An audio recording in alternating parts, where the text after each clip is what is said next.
Il aura fallu attendre le 21 décembre 2021 pour voir pour la toute première fois le dessin d'un fœtus noir. Cette illustration, on la doit à Chidiebere Ibe, un étudiant nigérian en médecine. Et en la partageant sur Twitter, il commentait « Je suis noir et c'est beau d'être noir. Illustration de la diversité en médecine. Il faut encourager cela. » 25 ans et à l'origine d'une petite révolution. J'ai reçu le message d'une maman afro-américaine. Elle m'a dit avoir montré mon dessin à ses enfants et ils lui ont dit « Oh, mais on se reconnaît, alors on peut étudier la médecine. » C'est incroyable d'entendre ça. Comment juste en se reconnaissant, l'intérêt grandit. Pour avoir illustré ce que personne n'avait osé ou pensé dessiner. Un petit coup de crayon, mais un grand pas pour l'humanité, comme l'explique Miguel Chema, lui aussi étudiant en médecine, interviewé par le site Loopsider.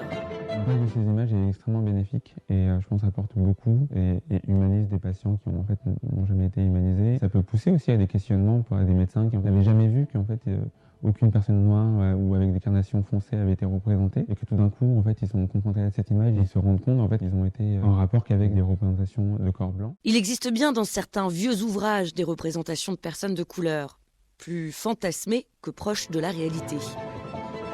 À l'époque coloniale, représenter des femmes noires avec des fesses disproportionnées, d'inscrire perpétuellement ces corps dans une sexualité bestiale. Il y a eu toute une histoire aussi dans le monde médical de la représentation des personnes non blanches comme des animaux. Dans le livre Sexe, race et colonie, on voit comment le monde médical, avec son pouvoir, a tenté d'animaliser les personnes non blanches. Des écrits confirmés, étudiés par Delphine Pieretti-Courtis, autrice du livre « Corps noir, médecin blanc ». La médecine qui, à partir de la fin du XVIIIe siècle et jusqu'au milieu du XXe siècle, se substitue progressivement à la religion comme source du savoir.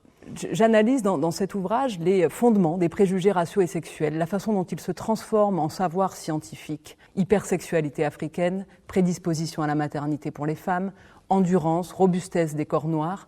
Voici quelques-uns des préjugés raciaux qui perdurent encore aujourd'hui, qui sont parfois encore vivaces aujourd'hui. Et au-delà du fantasme, il y a aussi tout un tas de stéréotypes culturels véhiculés. Il y a ce qu'on appelle pour les personnes maghrébines le syndrome méditerranéen. C'est une hérésie et on va dire qu'une personne maghrébine aurait la propension à exagérer sa douleur, ce qui est en fait médicalement totalement faux et il n'y a aucune manière pour un soignant de déterminer la douleur du patient. Cette non-représentation pose également des problèmes au niveau du diagnostic médical. En dermatologie par exemple, les photos de corps non blancs vont être présentées, mais pour parler des maladies dites exotiques. Témoignant sur les réseaux sociaux, un médecin avoue même avoir douté de son diagnostic face à un enfant noir qui avait la varicelle. On ne prend pas l'habitude de voir toutes les lésions sur les peaux foncées, écrit-il.